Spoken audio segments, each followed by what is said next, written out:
She faints during a personal medical exam, only to wake up in the arms of the handsome millionaire doctor. The elevator doors opened with a soft chime, and Emily stepped out onto the 12th floor of the Parkside Medical Center. Everything around her gleamed: white walls, soft lighting, sleek decor that whispered money and modernity. She clutched her bag tightly, her heart ticking a little too fast, and not just because of the climb up from the subway. She had almost canceled the appointment twice that morning, but the fatigue wasn't going away. The dizzy spells were becoming more frequent, her body aching in quiet protest after every long day at the office. Something was off. And though she hated hospitals, hated the vulnerability they made her feel, she had finally given in. At the reception, she gave her name, Emily Harper, and was led to a private examination room, part of the comprehensive wellness package she had hastily signed up for online. The nurse, warm but brisk, handed her a gown and directed her to change. Everything was efficient, quiet, professional. And strangely, minutes later, she sat on the edge of the exam table, dressed in the paper-thin gown, legs dangling as she tried to calm the nervous flutter in her stomach. She hadn't told anyone she was here. No one in New York really knew her. That's how she liked it. Or had convinced herself she did. She had moved from Ohio just 6 months earlier, leaving behind a life she didn't talk about. A shattered engagement, the sudden loss of her mother, too much pain packed into too little time. New York was supposed to be a fresh start, but some wounds followed you no matter how far you ran. A gentle knock at the door startled her. "Emily Harper?" a calm voice asked from the other side. "Yes," she called softly. The door opened, and a man in a white coat stepped in, clipboard in hand. He looked up, and Emily blinked. He was younger than she expected. Early 30s maybe. Tall, lean, with dark hair neatly styled, a strong jawline, and eyes the color of rain clouds. Deep gray, intense. There was a quiet authority in his posture, but his gaze was gentle as it met hers. "I'm Dr. Andrew Carter. I'll be conducting your exam today." Emily nodded, a little too quickly. "Hi," he smiled. "No need to be nervous, it's routine. I'll be checking vitals, reviewing your medical history, and we'll do a quick physical evaluation." He asked a few preliminary questions, made notes, then gestured for her to lie back so he could check her heart rate and blood pressure. "Any history of fainting spells?" he asked. "No, just tired a lot lately," she murmured. "And sometimes dizzy." As he placed the stethoscope against her chest, Emily closed her eyes. The room felt warm now. Too warm. Her breath slowed. She heard his voice, distant. "Emily?" Her fingers twitched, and then darkness. Emily, can you hear me?" The voice was closer now, urgent. Firm hands cradled her shoulders, steady and warm. "Emily, don't close your eyes, stay with me." Her lashes fluttered, the light above her spun. She felt pressure behind her eyes, a strange mix of nausea and floating. Am I dreaming?" she whispered hoarsely. "No," the voice said, softer now. "You fainted. You're going to be okay. I've got you." Her vision cleared enough to see a face hovering just above hers. Dr. Carter. The same intense gray eyes, but now filled with worry. "Are you an angel?" she mumbled, blinking. "Do angels wear lab coats?" He gave a short, relieved laugh. "Only the best ones." She became aware, then, of her body, her head resting against his arm, his hand gently supporting her back, the scent of clean cotton and something faintly citrus. She was in his arms. Literally, panic surged through her. She tried to sit up, but he steadied her. "Easy. You're okay. You had a vasovagal response, low blood sugar, probably exhaustion. Have you eaten today?" She flushed, embarrassed. "Just coffee." He shook his head, still holding her upright. "That's not a meal. I didn't think I'd pass out," she muttered. "No one ever does." His hand lingered at her shoulder for a second longer before he helped her back onto the table. He moved swiftly, expertly, checking her vitals, handing her water, placing a small cold pack at the back of her neck. She sipped slowly, cheeks burning. "I'm sorry," she whispered. "That must have been dramatic." He smiled as he sat beside her on the stool. "Not the first time someone's fainted in my office. but definitely the first time they asked if I was an angel." Emily groaned softly. "I was delirious, maybe, but it was kind of flattering." A pause stretched between them. He leaned forward slightly. "Do you live alone?" She nodded. "I just moved here. I don't really know anyone yet." He studied her face, not intrusively but with quiet concern. "You're not alone right now, okay?" Something about the way he said it made her chest tighten. She looked away. "Thanks for catching me." He stood, setting the stethoscope back around his neck. And somehow, she believed him. Emily sat up slowly, the paper sheet rustling beneath her as she tried to steady her breathing. Her head still felt a bit light, but the worst had passed. She clutched the cup of water in her hands, grateful for its chill and for the steady presence sitting across from her. Dr. Andrew Carter hadn't left her side. He hadn't handed her off to a nurse or excused himself for another appointment. Instead, he remained seated, legs crossed, posture relaxed but attentive, as if she were the only patient he had today. That fact alone unnerved her more than the fainting spell. "You really don't have to stay," Emily said, breaking the silence. Her voice was quiet, uncertain. "I'm not in a rush," he replied gently. "And you're not quite ready to stand yet." She nodded, cheeks still flushed with embarrassment. "Is this normal?" "Fainting, yes, especially when you've skipped meals and are running on caffeine and stress." He tilted his head. "Living in New York tends to do that to people." His tone was light, but his eyes never lost their quiet attentiveness. It wasn't flirtation. It wasn't clinical detachment either. It was something else. Genuine care, delivered with the precision of someone who noticed everything but judged nothing. "Still," she said, "I'm sure you have 100 other patients who aren't passing out in your arms." He smiled. "Today, I only care about the one who did." Her breath caught for just a second before she looked down at the cup in her hands. A soft knock came at the door. A woman in scrubs, holding a clipboard, peeked in. "Dr. Carter, you're 2 o'clock. Should I reschedule?" He glanced at the clock on the wall, then back at Emily. "I'll be there in 15, he said, and the nurse blinked in surprise before nodding and stepping away. Emily raised an eyebrow. "I didn't mean to throw off your schedule." "You're not," he said simply. "Sometimes the people who look like they need the least help actually need it the most." The words landed softly but heavily. She didn't answer, just stared at her water cup again. "You just moved here?" he asked. She nodded. "A few months ago. New job, new life, still figuring it all out." He offered a knowing smile. "Let me guess. Pushing too hard, trying not to ask for help, pretending everything's fine." She looked up, startled. "Are you always this perceptive?" He chuckled. "Hazard of the job, but also, I've been there." She tilted her head slightly. "You? Somehow I can't picture you overwhelmed by anything." "Oh, I've had my moments," he said, "more than I care to admit." Something about the way he said it, softly, without ego, piqued her curiosity. She wondered briefly what kind of life existed behind that perfectly pressed lab coat, behind the cool confidence and calm eyes. As if reading her mind, he stood and moved to the small sink in the corner, washing his hands with practiced ease. "You're stable now, but I want you to rest another 15 minutes before standing up. I'll have someone bring you juice and a protein bar. Low blood sugar is no joke." "Thank you," she said, her voice a little smaller now. "For everything." He turned to her, drying his hands with a towel. "It's my job." "No," she said, "it's more than that." Their eyes held for a moment. Then, as if the connection had grown too visible, he broke it and smiled gently. "Well, don't tell anyone. I've got a reputation for being emotionally unavailable." That made her laugh softly, surprised by how natural it felt. After he stepped out, Emily lay back against the cushioned exam table, staring at the ceiling. Her heart was still racing, but for different reasons now. Outside, the nurse who had interrupted earlier caught Dr. Carter in the hallway. "Sheshing's okay?" she asked. He nodded. "Just fainted. Exhaustion, low glucose." The nurse narrowed her eyes playfully. "You skipped 2 meetings for her," he shrugged. "She needed a doctor. You haven't sat through an entire patient consult like that in months." Dr. Carter paused, glancing back toward the exam room. "I know," he said softly.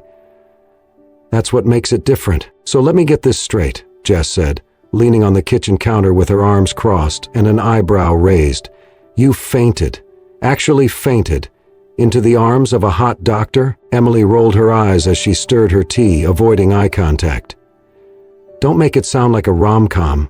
It was medical, clinical, very professional." Jess smirked. "He stayed with you after? Skipped his next appointment for you? And he's gorgeous? Sounds pretty unclinical to me." Emily shook her head, but her lips twitched with the threat of a smile. "It was nothing. Just a doctor doing his job." "Aha. And the way you're still blushing 2 days later is totally unrelated." "I'm not blushing. You're beet red." Emily sighed, finally leaning against the counter with her tea in both hands. "Look, I'm not looking for anything." Jess's teasing softened. "I know. I'm just saying, maybe don't shut the door before you even peek inside." Emily didn't respond. Her eyes drifted to the window, watching snow fall in soft flurries against the glass. The silence between them grew heavier, until Jess broke it with gentle curiosity. "You haven't talked about him, not since Ohio." Emily closed her eyes briefly, then took a long sip of her tea. "I don't want to reopen that chapter," but in the quiet of the apartment, the memories came uninvited. 2 years ago she had stood in a white dress, bouquet trembling in her hands, heart full of anticipation and fear. The night before, she had received an anonymous email with photos. Her fiancé smiling intimately with another woman. Dates, messages, undeniable proof. She hadn't told anyone. She'd stood there the next morning, veil in hand, makeup done, and walked away from the altar before the music ever started. That same month, her mother had died in a car accident on the way to meet her. They never got to say goodbye. After that, something inside Emily had closed. Love had turned into something unpredictable, cruel. She moved, she rebuilt, but she never let anyone close again. Not really. She blinked back into the present, Jess watching her with quiet understanding. "I'm fine," Emily said softly. "I've got my job. I've got a roof over my head, and I don't need anything else." Jess didn't argue. She just gave her a quick hug and whispered, "Just don't forget how to feel, okay?" Across the city, Andrew Carter stood alone in his office, the lights dimmed. He stared at the framed photo on the corner of his desk, his mother in her garden, laughing, a scarf tied around her head, hands dirty with soil and joy. She'd died 10 years ago, and he still remembered the moment like it had just happened. She'd gone in for a routine procedure, an outpatient surgery that turned into a nightmare due to an allergic reaction no one had checked for. A simple oversight, one missed question on a chart. He'd been a college student at the time, pre-med, drifting toward finance out of expectation more than passion. Her death changed everything. He gave up the Carter family legacy of business and chose medicine instead, not to save the world, but to change one corner of it at a time. After med school, Harvard, and years of building his name, he found himself pulled into the family empire again, now running one of the city's most elite private hospitals. But he still took patience, still needed the contact, the clarity of one-on-one healing. And yet, there was another photo buried in his drawer, one he didn't look at much anymore. A woman with red hair and emerald eyes, his ex-fiancée. She'd left not long after he'd refused to take over Carter Holdings full-time. Said she couldn't wait around while he played hero in Scrubs. But Andrew had overheard her phone call by accident. Her real complaint wasn't about his time. It was that his name should have meant more in the stock market. He ended it the next day. Since then, he had focused on work, on fixing systems, not hearts. Until Emily. There was something about her, not just the way she had fainted into his arms, though that moment lingered like a strange, intimate dream. It was the way she carried herself afterward, guarded but kind, hurting but hiding it well, like someone who had learned how to stand tall because the world had never let her rest. He saw it because he knew it.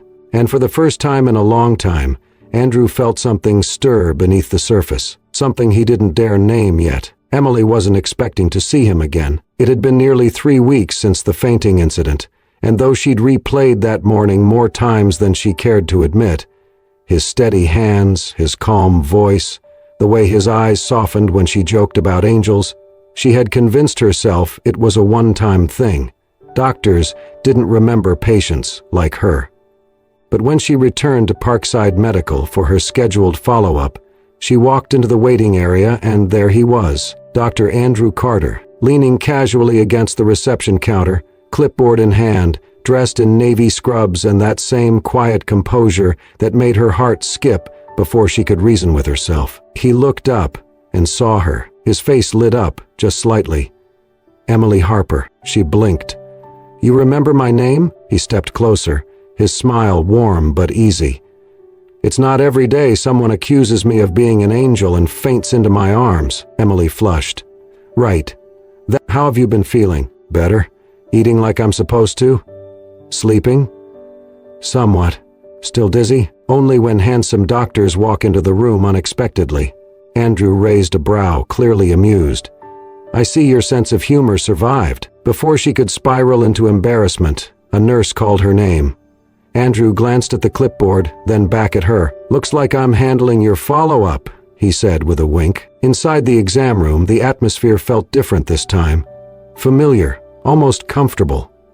Andrew asked questions, made notes, did another round of vitals, all while maintaining a gentle rhythm of small talk that somehow settled her nerves. But just as the visit wrapped up, Emily winced and put a hand to her side. "Everything okay?" he asked, instantly alert. "Probably nothing.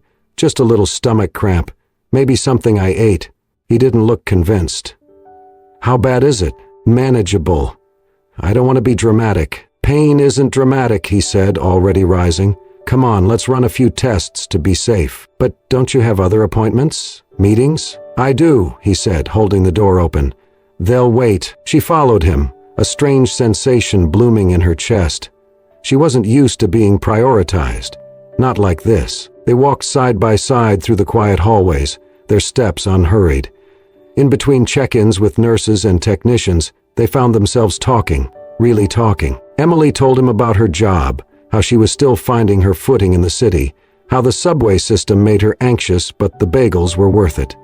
Andrew shared a story about his first day in medical school, how he got lost and ended up in the wrong anatomy lab. They laughed, more than once, and somewhere between the blood draw and the ultrasound scan, something shifted. Andrew looked at her, not with polite interest or professional concern, but like he was really seeing her, not as a patient, not as a problem to be solved, but as a woman. She felt it in the way his gaze lingered when she smiled, in how his tone softened when she spoke about her mother, in how he didn't fill the silence with unnecessary words. When they sat together in a small consultation room, waiting for the final test results, the quiet between them wasn't awkward. It was intimate. "Thank you," she said suddenly. "For what?" "For making time, for treating me like I matter." Andrew looked at her, his expression unreadable for a moment. Then he leaned forward, elbows on his knees, voice low. "You do matter, Emily. A lot more than you think." For the first time in years, Emily felt truly seen. Not for her past, not for her broken pieces, but for the woman she still was, and the woman she could be. As they stepped out into the crisp evening air, Emily zipped up her coat and glanced sideways at Andrew. "You're clear," he said, holding the door open for her. "All tests normal, just a mild inflammation, likely stress. Nothing serious." She exhaled in relief. "Good. I was half convinced I had some rare, unnamed condition." He smiled. "If you did, I'd name it after you." Emily laughed despite herself. "Great.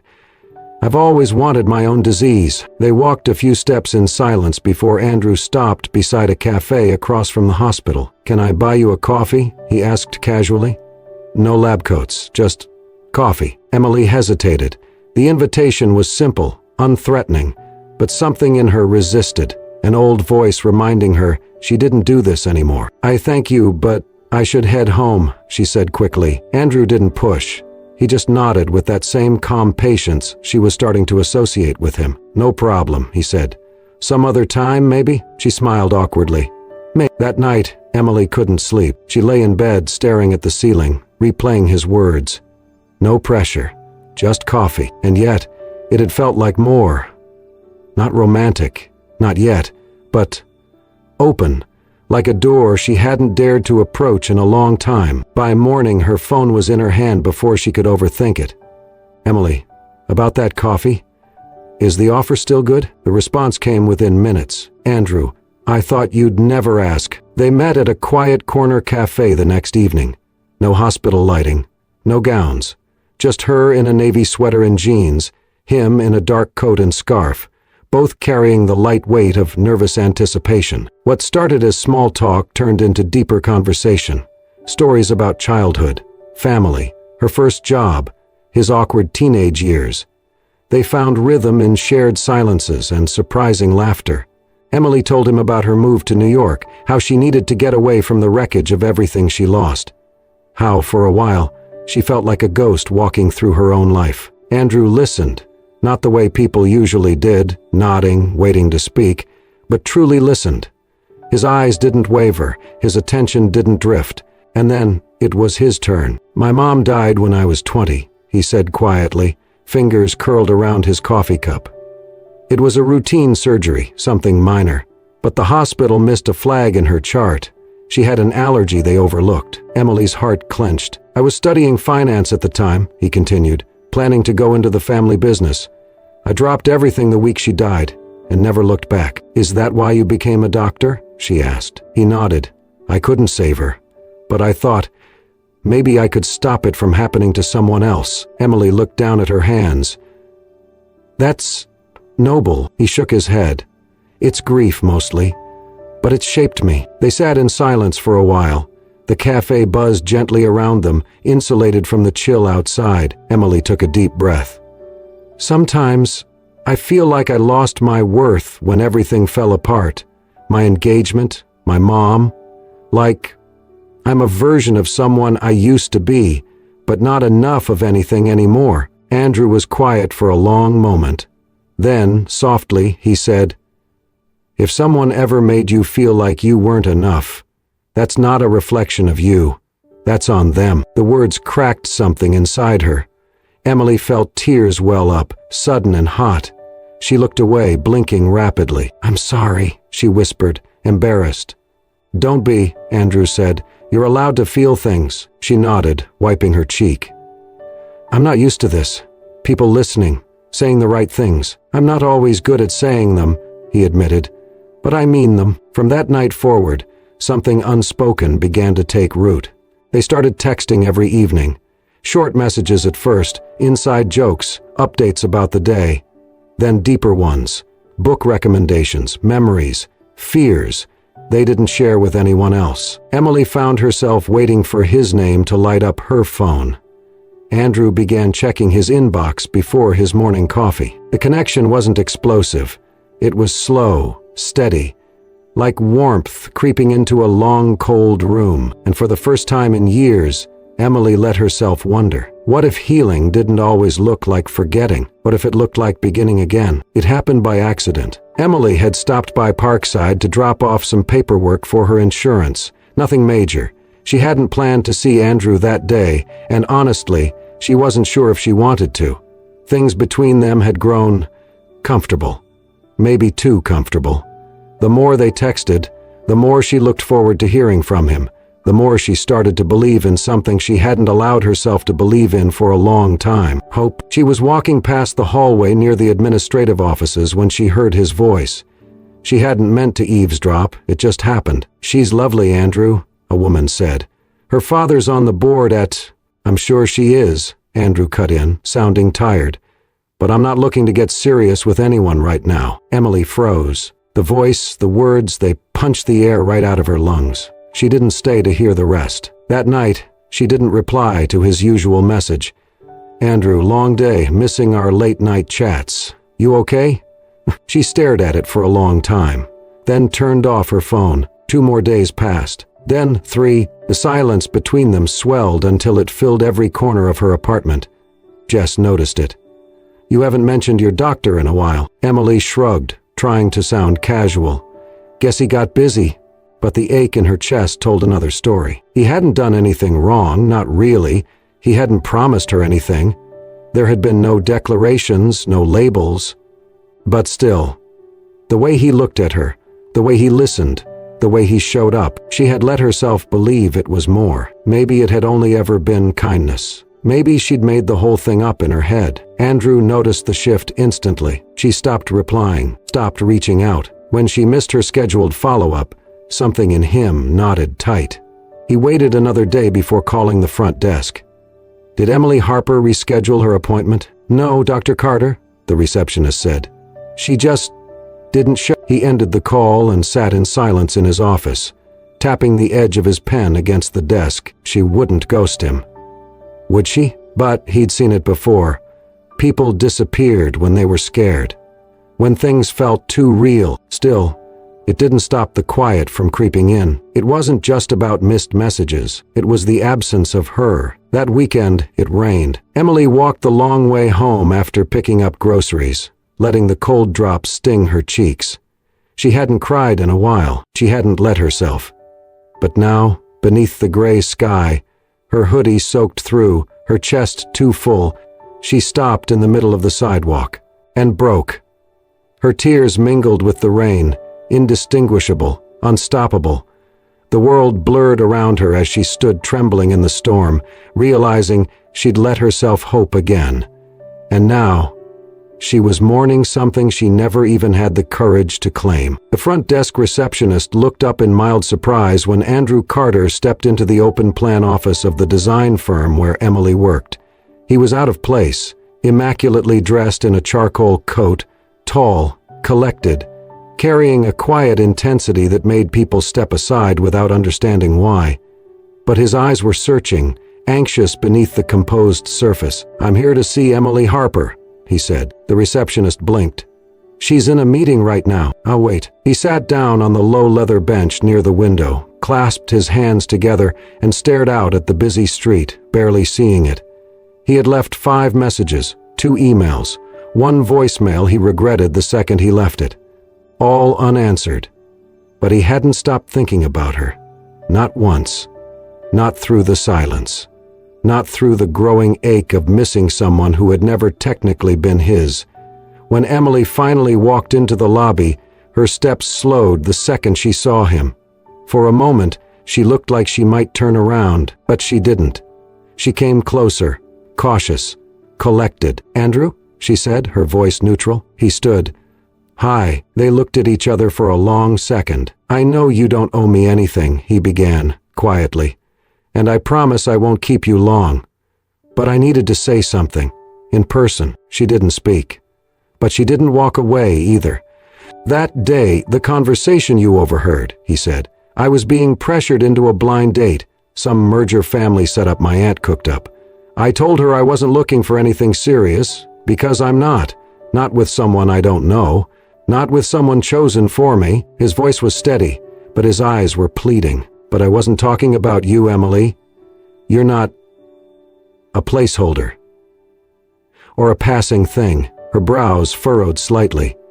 "Then why say it like that?" "Because I've spent most of my life being told who I should be with. And I didn't want to give anyone the idea that I'd let them decide that for me again." He exhaled, the weight of weeks pressing against his ribs. "I should have been clearer. I should have told you sooner. I didn't think I had to." His voice softened. "But I see now that I hurt you, and I'm sorry." Emily looked down, her arms wrapped around herself. Her face remained unreadable, but her eyes weren't as sharp as they had been. She whispered, "It wasn't just the words, Andrew. It's what I thought they confirmed." He nodded slowly. "I know. And I hate that I made you feel that way." A long silence passed. The receptionist pretended to be deeply invested in her keyboard. Andrew took a breath, then added quietly, "I don't know what this is between us, but it matters to me. You matter to me. And if there's even a small part of you that wants to keep walking forward, I'll be here." Emily didn't answer. She just gave a faint nod and turned, heading back toward the hallway without another word. Andrew left without expecting anything, but later that night, after hours of silence, his phone buzzed. "Emily, I'm ready to hear more, if you still want to tell it." They met at Central Park the next afternoon. No tablecloths, no dinner reservations, just a bench beneath the bare branches of winter trees, their breath misting in the cold. He brought coffee. She brought gloves she never wore because they reminded her of her mother. They sat in silence at first, side by side, watching a family of ducks skim the partially frozen lake. "I missed this," he said eventually. "Me too," she replied softly. They talked. About the things that had gone unsaid, about fear, about timing, about what it meant to care for someone in the quiet way, without needing to label it yet. Emily spoke of the years she spent trying to make herself smaller, so she wouldn't be left again. Andrew shared how often he second-guessed his own heart after being told it wasn't enough. And then, without ceremony, he reached for her hand, their fingers laced together slowly, like two people learning a language neither had spoken in a long time. Andrew turned to her, his voice barely above a whisper. "I don't need you to be perfect, Emily. I just need you here. Really here." Tears welled in her eyes, but she didn't turn away this time. She squeezed his hand and whispered, "I'm here." They didn't need promises that afternoon. They didn't need to map out the future. They just sat together, two people who had been broken and brave enough to try again. 1 year later, the clinic lobby was filled with the sound of laughter, soft conversations, and the quiet buzz of gratitude. Emily stood near the reception desk, clipboard in hand, smiling as a young mother hugged a volunteer nurse. The day had gone better than she'd hoped. Over 100 patients seen, dozens of children vaccinated, free checkups provided for seniors who hadn't seen a doctor in years, the first community health day hosted by Parkside Medical and led by Dr. Andrew Carter and her. She'd helped organize the event from start to finish, and for the first time in years, she didn't just feel useful, she felt whole. Across the room, Andrew caught her eye and offered a wink, the kind that still made her heart skip a little. He was dressed in his usual navy scrubs, sleeves rolled up, stethoscope still around his neck, and a warm tiredness in his eyes from a job well done. When the final patient left, he walked toward her, brushing imaginary dust from her shoulder. "You survived," he teased. "Barely.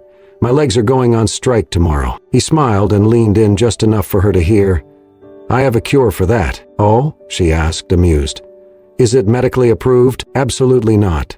He gently took her hand. "Come with me." They walked in silence through the hallways of the now quiet clinic, passing rooms that were once cold and clinical but now held memories, laughter, moments of truth. He stopped in front of a familiar door. "Exam room 3. Do you remember this room?" he asked. She smiled softly. "Where I accused you of being an angel and then passed out in your arms?" Vaguely. He chuckled and opened the door. The lights were dimmed. A small bouquet of white peonies, her favorite, rested on the counter. And on the exam table, where she once lay unconscious, there was a small, black velvet box. Emily froze. Andrew turned to her, his eyes steady, voice low. "The first time I saw you lying here, I didn't know your name. I didn't know anything about you. But I remember thinking, if I ever had a chance to keep you safe, to keep you close, I wouldn't let it slip away." He reached for the box and opened it. Inside was a delicate gold ring, simple but stunning, classic, timeless. Like her. "I don't need perfect," he said softly. "I just need real. I need you. Will you marry me, Emily?" Her breath caught, eyes already glistening with tears. She laughed through them, nodding. "Yes, of course, yes." They didn't kiss right away. They stood there for a moment, forehead to forehead, letting the silence say everything. The wedding was small, just family, close friends, and a handful of volunteers who had become like extended family. It was held in the garden behind the clinic, once an unused, overgrown space now blooming with flowers, benches, and ivy-covered trellises. The same garden Emily had spent weekends helping restore, planting hope one root at a time. Jess stood by her side as maid of honor. Noah, Andrew's young cousin, carried the rings. Even the receptionist, who had once pretended not to hear their hallway tension, was there, crying softly in the back row. When it came time for vows, Emily held Andrew's hands in hers and looked up into the eyes that had never once looked away from her, since that first day. "I once fainted because I was exhausted," she said, voice trembling, "and I woke up in the arms of a man who would teach my heart how to breathe again." There wasn't a dry eye in the garden. They sealed the moment with a kiss, sweet, sure, and full of the promise they had both fought so hard to believe in again. And as the sun set over the city, casting golden light on the clinic walls, Emily and Andrew stood beneath the archway of white flowers, no longer doctor and patient, no longer broken strangers, just two souls who had found home in each other. Sometimes love doesn't arrive with fireworks or perfect timing.